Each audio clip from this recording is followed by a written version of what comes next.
Today, we mark October 7th, the day the world changed. On this day 1 year ago, the line was drawn between barbarism and civilization.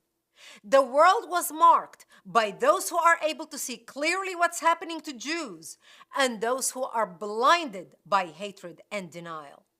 Those who feel empathy and devastation at the sight of rape, torture, and pure savagery, and those who celebrated such barbarism in elation and joy.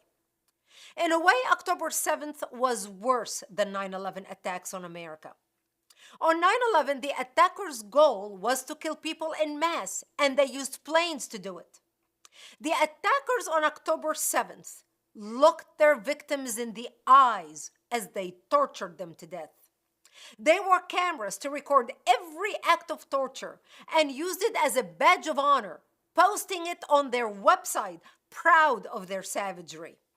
They killed parents in front of their children and babies in front of their parents. They raped women and mutilated their bodies as they were raping them. The stories and images are literally sickening. Even the Nazis did not celebrate the death of their own children in order to kill Jews. On this day, the world was divided between those who stand by evil and help advance it, like all the demonstrators waving Palestinian flags, celebrating the barbaric Palestinian savagery, and those who stand up against it and fight it at all cost. Those who stand up and say, "Not under my watch. I will stand with Israel. I will defend the Jewish people, and I will not stay silent in the face of such hatred and evil." Arabs hate Israel for everything it represents, not only because of its religious foundation and tradition, but also its achievements. Israel has become one of the most innovative and technologically advanced countries, contributing to the world's improvement in fields from medicine to communications. It is a successful, modern, educated Western society in the midst of a sea of Arabic failure, corruption, backwardness, and ignorance. Israel's success in turning a desolate desert into an oasis blossoming with Western culture and wealth irks its failing neighbors. It is the contrast of everything they are not and cannot be because of their culture, values, and religion that suffocates the individual and drowns out human rights. Palestinian apologists and their sympathizers say this is because of the desperation of the occupation. Nonsense.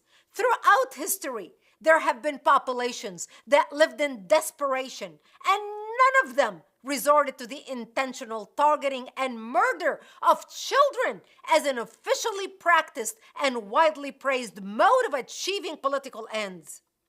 Once upon a time, there was a special place in hell for anyone who would intentionally murder a child.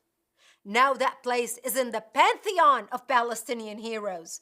Now that behavior is legitimized as armed struggle against Israeli occupation by the United Nations General Assembly, the UN Human Rights Commission, and the European Union. Once the intentional mass murder of innocent civilians was legitimized against Israel, it was legitimized everywhere.